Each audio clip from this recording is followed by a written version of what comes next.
Hello everybody, welcome to Daily News Simplified, an answer to what, why and how of newspaper reading. Today we shall be analyzing the Hindu newspaper dated 18th of March 2019 of the New Delhi edition. The topics to be discussed today has been displayed on your screen. Timestamping for the same has been provided in the description box below. Let us begin our today's discussion. Now the first article appears on page number 14. The title of the article is A Bond That Not Worth Its Weight in Gold. This particular article shall be important from the perspective of GS Paper 3, Economy, under the subsection Indian Economy and Various Issues. In the year 2015, the Government of India had launched the Sovereign Gold Bond Scheme.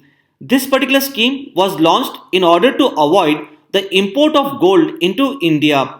Apart from that, the basic idea behind the launch of Sovereign Gold Bond Scheme is to ensure that people should invest in gold bonds rather than investing in the physical gold. However, this particular article here has highlighted certain problems with respect to the Sovereign Gold Bond Scheme. That is to say, it has highlighted that the Sovereign Gold Bond Scheme has failed to achieve its objectives of reducing the gold imports into India. Hence, as part of this video analysis, we shall predominantly focus on different aspects of the article, such as what exactly is the Sovereign Gold Bond Scheme, how the Sovereign Gold Bond Scheme works, as well as the various problems or the implementation challenges with respect to the Sovereign Gold Bond Scheme. Further, this article is also important because in previous year UPSC Mains 2015, a related question on gold monetization scheme has already been asked. Further, an expected UPSC Mains question from this particular article could be: the Sovereign Gold Bond Scheme has failed to attract the investors and hence has failed to achieve its objective of reducing the gold imports into India. Analyze. Let us start analyzing these aspects of the article one by one. Before understanding the features of Sovereign Gold Bond Scheme, let us first understand as to why this scheme was launched in the first place. If one looks at the annual domestic production of gold in India, it is hardly around 1.5 tons every year, wherein a major amount of gold is mined from the Hatti mines located in the Raichur district of Karnataka. However, if one looks at the total amount of gold which is imported into India on an annual basis, it is as high as 950 tons, and this approximately accounts for $40 billion every year. Hence, the higher gold imports into India is leading to outflow of dollars, and consequently, it is putting pressure on the current account deficit as well as the balance of payments.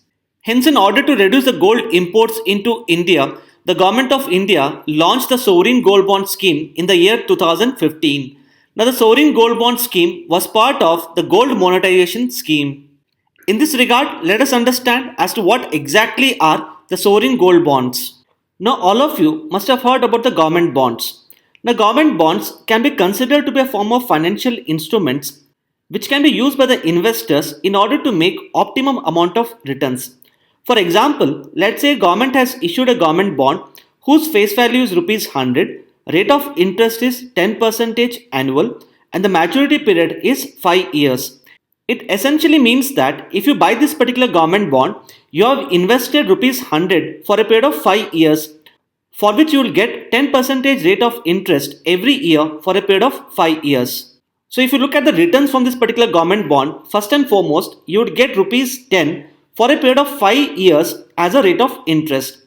Apart from that, upon the maturity period of this particular government bond, that is 5 years, you will get back the face value, that is say 100. So if you look at the total returns from this particular government bond, it comes down to rupees 150. However, the money which you have invested in this government bond is rupees 100. So the returns which you have made from this particular investment in government bond is rupees 50, which is actually the interest. The sovereign gold bonds are essentially similar to the government bonds, except the fact that unlike the government bonds, the sovereign gold bonds are denominated in terms of gold. So let's say if the present market value of the gold is rupees 3000, so if you buy a sovereign gold bond of worth 1 gram, it means that you would have invested rupees 3000 in the sovereign gold bond, for which the government pays a rate of interest of 2.5% on an annual basis. And the maturity period for the sovereign gold bond scheme has been fixed at 8 years. So the returns which you get on the sovereign gold bond is, first and foremost, you would get an interest on an annual basis. So you can see here 2.5 percentage of rupees 3000, which is the investment in the sovereign gold bond, comes down to rupees 75 as an interest, which gets paid on an annual basis until the period of maturity. That is to say, it gets paid for a period of 8 years. And one important thing here, after the maturity period of the sovereign gold bond scheme, you would be able to get back the value of 1 gram of gold at the prevailing market price. That is to say, after 8 years, if the prevailing market price value of the gold is 4000, then you'd be able to get back 4000 rupees in form of cash. So if you look at the returns which you have gained from the sovereign gold bond, you have invested actually 3000, which was equal to 1 gram of gold 8 years back. But now you are getting back 4000 rupees. Apart from this additional 1000 rupees, which is a profit for you, you would have also got the interest for a period of 8 years. So the sovereign gold bonds are essentially the government securities which are denominated in terms of gold, wherein in order to buy the sovereign gold bonds, you are required to pay in terms of cash and earn regular interest. And upon the maturity period, you can redeem the bond in terms of cash, where the redemption value would be equal to the value of the gold at the prevailing market price upon the maturity. So one can consider the sovereign gold bonds as a substitute for holding the physical gold. And according to the guidelines issued by the Government of India, the minimum investment in the sovereign gold bond has to be 1 gram and the maximum investment is 4 kilograms, which is specified for the individuals.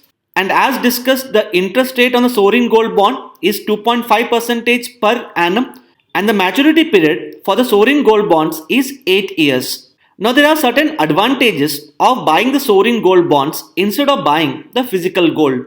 This is because first and foremost, the risk and storage costs which are normally associated with the physical gold is completely eliminated when it comes to the sovereign gold bonds. Similarly, the investors are assured of the market value of the gold at the time of maturity along with the periodic interest. Apart from that, the making charges for the jewelry is considered to be quite higher, and this can be considered as an additional cost on the gold buyers. However, when it comes to the sovereign gold bonds, they are free from any kind of making charges. And another main advantage of investment in the sovereign gold bond schemes here is that these sovereign gold bonds can actually be traded in the stock exchanges. So how the sovereign gold bond scheme actually works, as discussed, you can buy gold in terms of bond for a period of 8 years, for which you would be able to get 2.5 percentage rate of interest per annum up to the maturity period of 8 years. And in case if you are in need of money before this maturity period of 8 years, you can sell this bond in the stock exchanges. And in case if you do not sell this particular bond in the stock exchange, you can receive the value of the bond after the period of 8 years. Now, in spite of huge advantages associated with the investment in the sovereign gold bonds, there are certain challenges or the problems with respect to the implementation of this particular scheme. Let us understand these problems one by one. The first and foremost problem here is that the Indians have developed a lot of cultural affinity towards the physical gold, which means to say that the Indians are more interested in buying physical gold rather than investing in the sovereign gold bonds. Secondly, the physical gold is actually used as a status symbol in case of India, which means to say the status of a family may actually be determined by the amount of gold it owns. That is why people in India have a tendency to buy the physical gold because it can be worn and displayed. However, the investment in the sovereign gold bonds remains invisible to the society and it cannot be considered as a status symbol in India. Thirdly, it can be highlighted that in spite of huge advantages associated with the investment in the sovereign gold bond, the awareness level among the people with respect to sovereign gold bonds remain poor, because of which the investment in these bonds continue to remain poor. Further, as we have discussed, the sovereign gold bonds can be traded in the stock exchanges. However, in order to carry out the trade in the sovereign gold bonds, all the people must compulsorily have the demat account.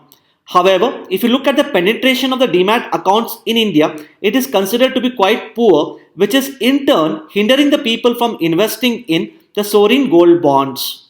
And the last problem can be associated with the design of the scheme, wherein the lock-in period for the sovereign gold bond is 5 years, which means to say if you invest in a sovereign gold bond, you cannot sell the sovereign gold bond at least for a period of 5 years. However, beyond 5 years, you can sell the sovereign gold bond. So because of this minimum lock-in period of 5 years, some of the investors are not interested to buy the sovereign gold bonds. So these are some of the aspects which one must know with respect to the sovereign gold bond scheme. Further, based upon our video analysis, you can try writing answer to this expected UPSC mains question. With this, let us now move to the next article. The next article appears on page number 13. The title of the article is New Hydro Policy to Help Meet Renewable Targets. This article shall be important from the perspective of GS Paper 3, Economy, under the subsection Indian Economy and Various Issues. Before analyzing this particular article, let us first look into its background. You all must be aware that as part of intended nationally determined contribution, India has set an ambitious target to generate 175 gigawatt of electricity through the renewable energy by the end of 2022. And out of this 175 gigawatt of electricity, 100 gigawatt of electricity shall be generated by solar energy, 60 gigawatt through wind energy, 10 gigawatt by biopower, and the remaining 5 gigawatt to be generated from small hydropower projects.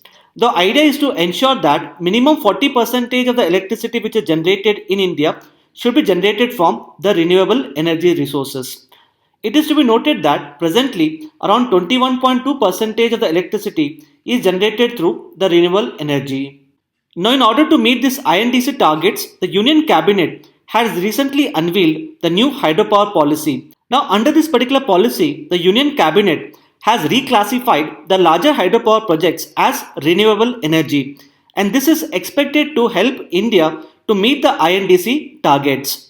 Hence, as part of this video analysis, let us understand as to what exactly is the new hydropower policy, why this particular policy has been unveiled, and how this particular hydropower policy would enable India to meet the INDC targets. Let us start analyzing these aspects of the article one by one.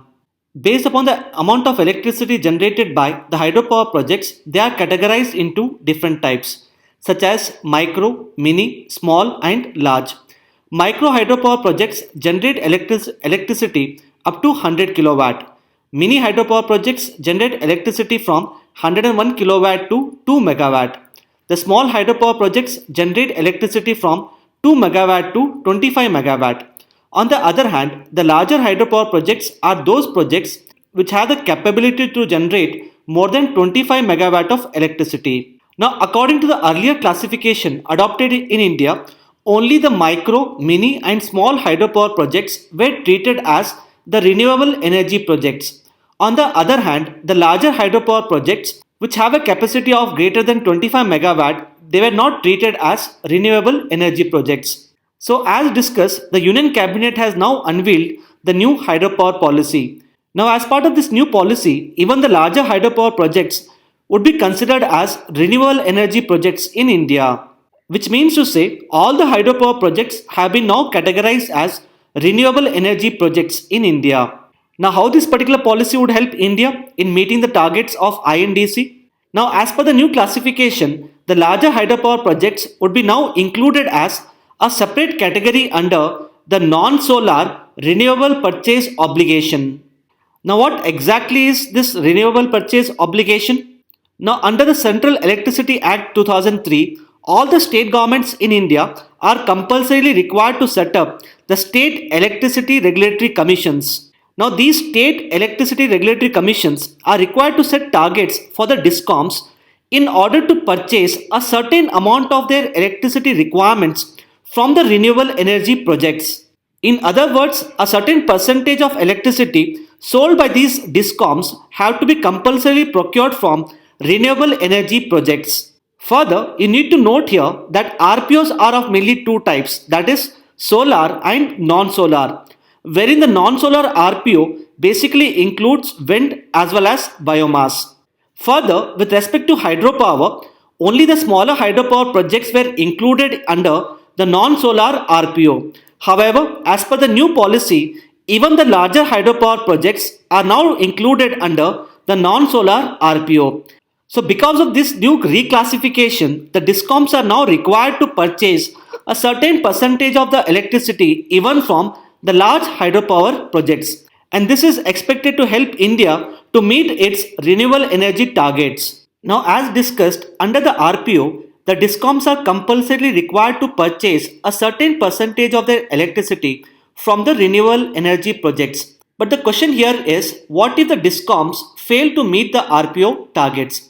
For example, let's say in a particular state, the State Electricity Regulatory Commission had set a RPO target of 10%. However, a discom has been able to procure only 8% of its electricity requirements from the renewable energy projects. And for example, let's say the shortfall in this particular case is equal to 10 megawatt of electricity.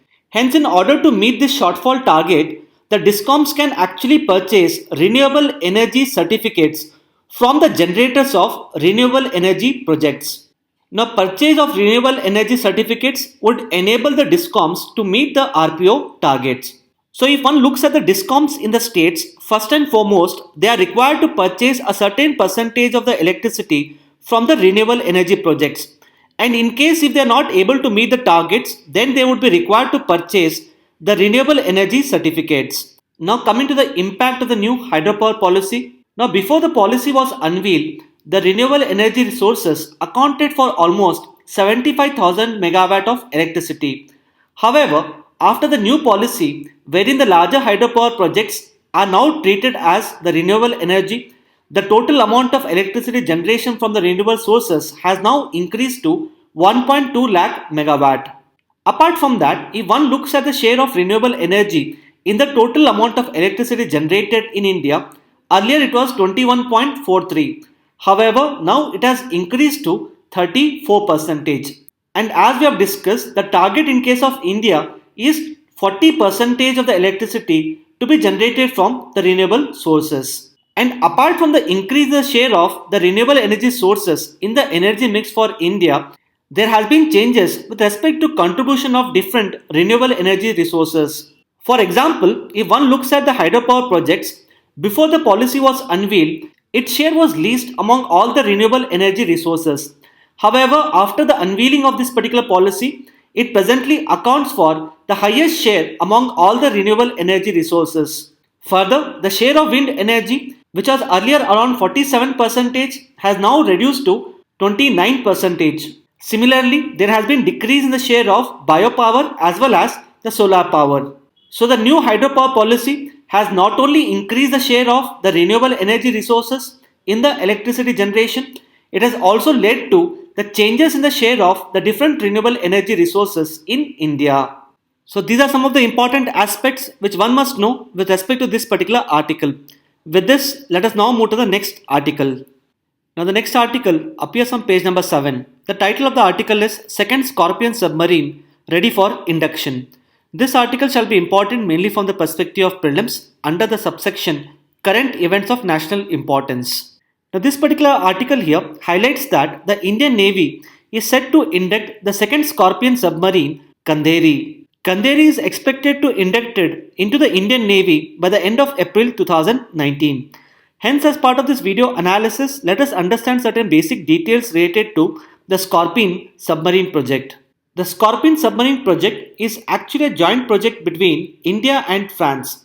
Under this particular project, France has agreed to transfer the technology for the manufacture of the Scorpene submarines. And the manufacture of submarines is actually taking place in India at the Mazgaon Dock Limited located in Mumbai. Now, under the Scorpene submarine project, totally 6 Scorpene submarines would be inducted into the Indian Navy. Wherein the first Scorpene submarine, Kalaveri, has already joined the Indian Navy in December 2017. And as the title of this particular article has highlighted, the second Scorpene submarine, Kandheri, is set to be inducted into the Indian Navy by the end of April 2019. And the other Scorpene submarines are Karanj, Vela, Vagir and Vakshir. Further, Karanj is in the advanced stages of trials and would be commissioned soon. Now coming to certain basic details related to the Scorpene class submarines. Now one specific feature of the Scorpene class submarines is that they have superior stealth features. So because of these superior stealth features, it is hard to detect the Scorpene class submarines. Further, the Scorpene class submarines can launch the anti-ship missiles even from under the water. Further, they have the ability to launch the crippling attack on the enemy by using the precision guided weapons. And when it comes to its applications, the Scorpion class submarines can be used for the intelligence gathering as well as surveillance. Further, the Scorpion class submarines can engage other submarines and can involve in anti-submarine warfare. Further, the Scorpion class submarines can also be involved in anti-surface warfare. That means to say, the Scorpion class submarines can be used to attack the coastal areas of the enemy countries. So because of these features, the Scorpion class submarines are said to enhance the maritime capability of the Indian Navy. So these are some of the important aspects which one must know with respect to Scorpion submarine project. With this, let us now move to the next article. Now the next article appears on page number 8. The title of the article is Nehru, China and the Security Council seat. This article shall be important mainly from the perspective of GS paper 1 under the subsection India post independence as well as world history. Now according to some of the sources, way back in 1950, at the height of Cold War, US had expressed a desire to replace China with India in the United Nations Security Council, and such a desire of US was clearly communicated to India's first Prime Minister Jawaharlal Nehru. Now some of the critics have argued that since Jawaharlal Nehru did not take this US offer seriously, India lost the opportunity to become the permanent member of the United Nations Security Council. Now, the author of this particular article here has highlighted that if India had accepted the US offer, such a decision by India would have been a bad decision. Now, the author of this particular article here has highlighted that this particular decision by India's Prime Minister Jawaharlal Nehru was a sensible approach to deal with the Cold War. Hence, accordingly, the author of this particular article has given certain arguments as to why India's acceptance of US offer would have been a bad decision. Hence, as part of this video analysis, let us understand the arguments put forward by the author. Now, coming to the first reason here, now you all must be aware at the height of Cold War, the world as such had got divided into two different blocks. One block was led by US and the other block was led by USSR, wherein both these countries were trying to sign the military alliances pact with the other countries. However, some of the countries led by India decided to become a part of the non-alignment movement, and this was done in order to maintain their strategic autonomy and maintain equal distance from US as well as USSR. So the idea behind NAM was to avoid getting unnecessarily drawn into the Cold War politics. Now, against this particular background, US had formed military alliances with some of the Asian countries such as Iran as well as Pakistan. Now, since India was one of the major leaders of non-alignment movement, it also wanted India to become part of its group. Hence, the author of this particular article here has highlighted that the US suggestion for the permanent seat for India was actually a tool to entice India to give up the membership of NAM and instead join the military alliances. Which means to say, if India had accepted US offer, then it would have unnecessarily got embroiled into the Cold War politics. Secondly, the author of this particular article has highlighted that India's refusal to US offer was actually a pragmatic decision based upon the prevailing geopolitics. Now what US has actually suggested was it wanted to remove China and include India in the United Nations Security Council. However, if such a process had to take place, it would have required two separate amendments to the United Nations Charter. And such an amendment of the United Nations Charter had to be accepted by all the members of the United Nations Security Council. And since China was an important partner for the Soviet Union would have undoubtedly vetoed such a decision of removal of China and including India in the United Nations Security Council. It is in this regard the author of this particular article has highlighted that even if India had accepted the US offer of UNSC seat, it would not have been possible for India to gain the UNSC membership. Thirdly, the author of this particular article has highlighted that there was no such offer from US for the UNSC membership to India. This is because in 1955, India's Prime Minister Jawaharlal Nehru had clearly stated in the Lok Sabha that there was no such offer from US with respect to India's membership of the UNSC. And the last argument here is that if you look at the European powers, that is UK as well as France, both of these countries became the members of UNSC without competing with each other, which means to say separately seats were provided for UK as well as France. Accordingly, India was of the opinion that both the Asian powers, that is to say China as well as India, are entitled to UNSC membership. Or in other words, India has a right to become a member of UNSC. However, such a right of India should not violate China's membership of the UNSC. So the author of this particular article has highlighted that first and foremost, there was no such offer from US to India for the membership of UNSC. Secondly, even if such an offer was made by US, such an offer was actually an enticement to India to join the military alliance. Further, it would have violated India's strategic autonomy. And even if India had accepted US offer, then it would not have been possible for India to gain the UNSC membership since Soviet Union would have undoubtedly vetoed the India's membership to UNSC. So these are some of the important aspects which one must know with respect to this particular article. With this, let us now move to the next article. The next article appears on page number 1. The title of the article is Only 26% of the rural toilets use the twin lich pits. This article shall be important from the perspective of GS Paper 2 Governance under the subsection Government Policies and Interventions. Now this particular article here highlights that according to National Annual Rural Sanitation Survey, only 26% of the rural toilets have built the twin pits, which means to say even today most of the rural toilets are relying on septic tank mechanism in order to dispose the waste generated. Now accordingly it is argued that the waste disposal through septic tanks could pose health and environmental hazard in future. Hence, as part of this video analysis, let us understand as to what exactly are the twin pit toilets and how the twin pit toilets can reduce the environmental and health hazard. Based upon this article, a mains question for your practice could be, there is a need to promote construction of twin pits in order to manage the health hazards and the environmental concerns arising from improvement in the sanitation facilities in India. Discuss. Now presently, most of the toilets in India use the septic tanks in order to handle the waste generated from the toilets. Now septic tanks are actually the chambers into which the domestic sewage as well as the fecal matter flows into. Now the main problem with respect to the construction of septic tanks is that first and foremost, it is quite expensive to construct the septic tanks.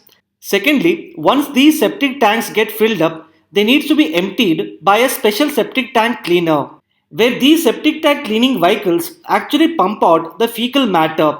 And once the fecal matter is pumped out, it has been found that in some of the cases, the fecal matter get disposed into open fields, water bodies as well as the open spaces. Hence, such a disposal of fecal matter leads to environmental as well as health hazards.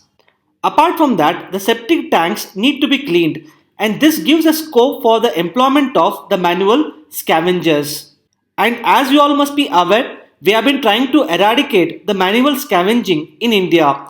Hence, in this regard, the construction of septic tanks is indirectly promoting the employment of the manual scavengers. Hence, in order to deal with the practical problems arising from the construction of septic tanks, the Ministry of Drinking Water and Sanitation as well as the World Health Organization has been recommending the construction of the twin pit toilets.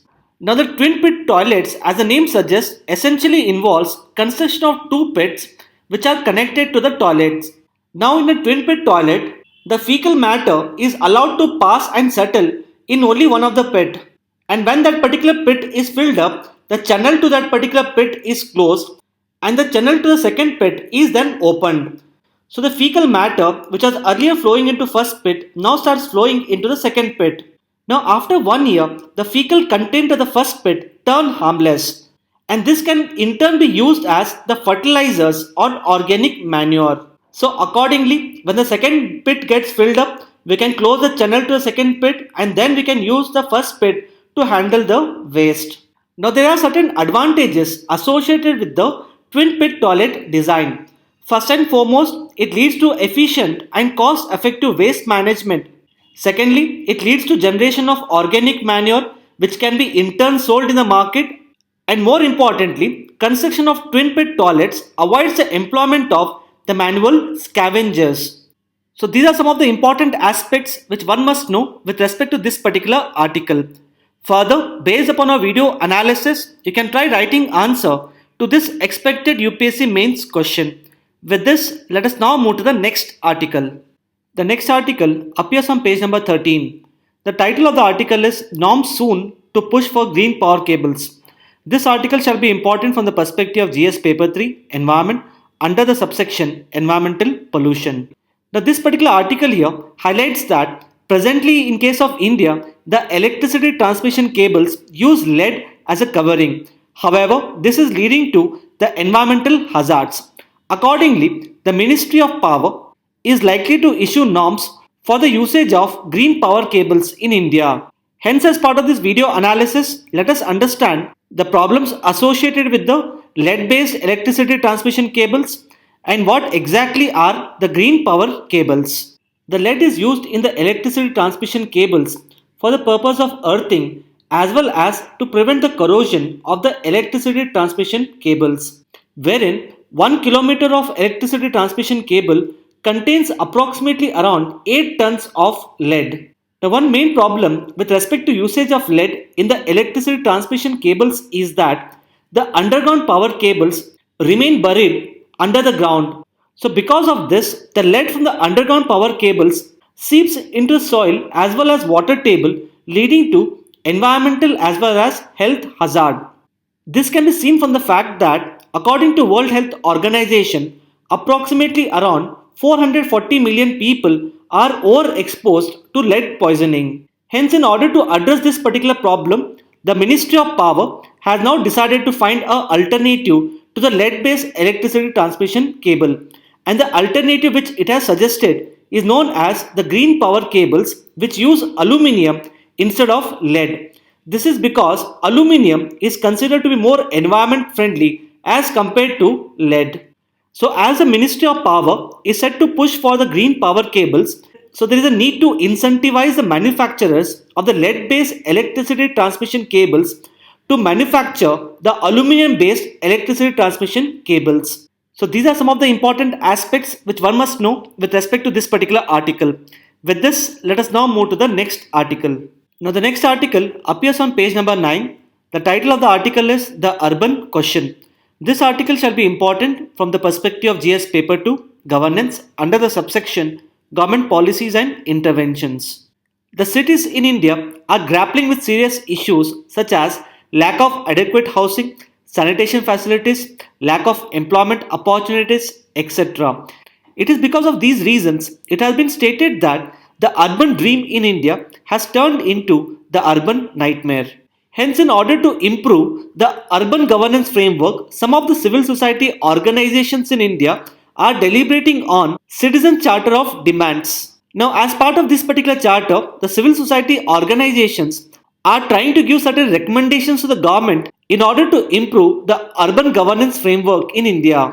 Now, in our DNS dated 27th of Jan 2019, we have comprehensively covered the problems of urban local bodies and also discussed the solutions to those problems, wherein the problems and the solutions that we discussed include the transfer of functions, unplanned urbanization, as well as the poor financial position of the urban local bodies in India. So before going through the video analysis of this particular article, I would suggest you to go through this particular video analysis dated 27th of Jan 2019 in order to comprehensively understand the problems faced by the urban local bodies in India. And as part of this video analysis, we shall basically confine to the Charter of Demands prepared by the civil society organizations in India. Now, the first demand of the civil society organizations is with respect to the empowering the urban local bodies.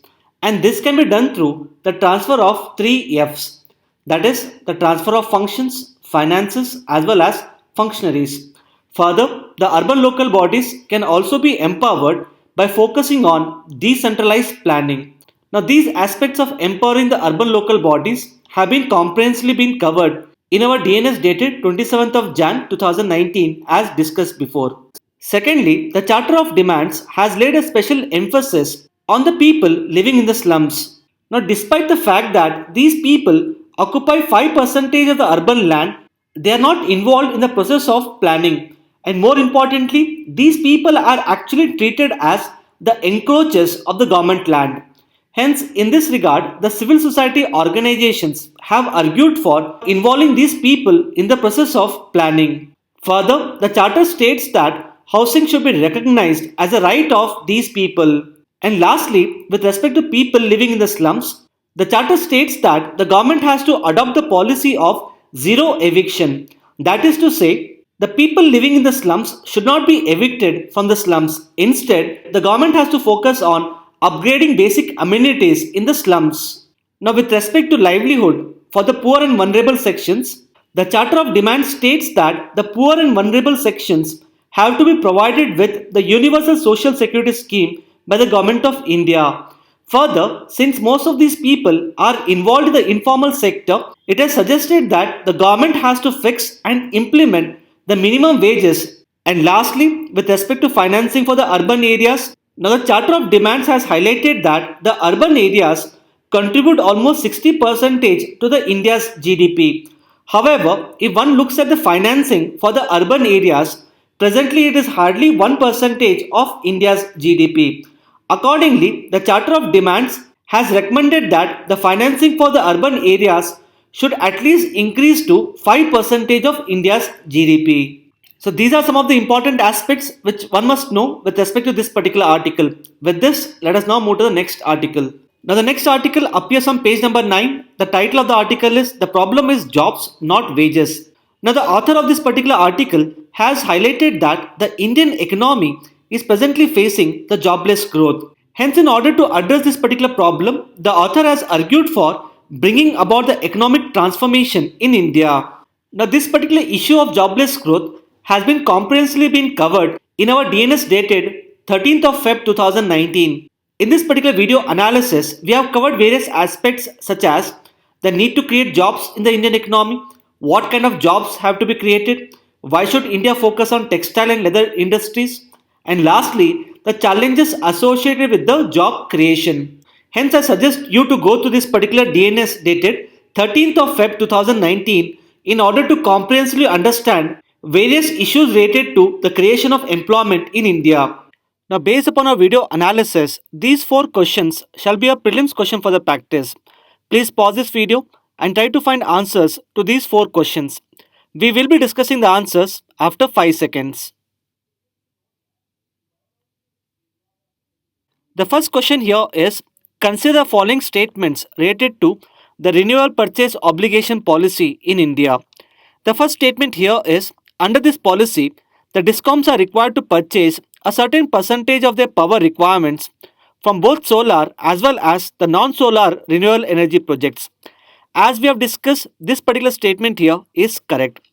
The second statement reads as, the target for the RPOs is set by the Central Electricity Regulatory Commission. Now this particular statement here is wrong. This is because, as we have discussed, the target for the renewable purchase obligations is set by the respective state electricity regulatory commissions. Hence, accordingly, the correct answer to this particular question is A, that is 1 only. Now coming to the second question, the question here is, consider the following statements related to the sovereign gold bond scheme.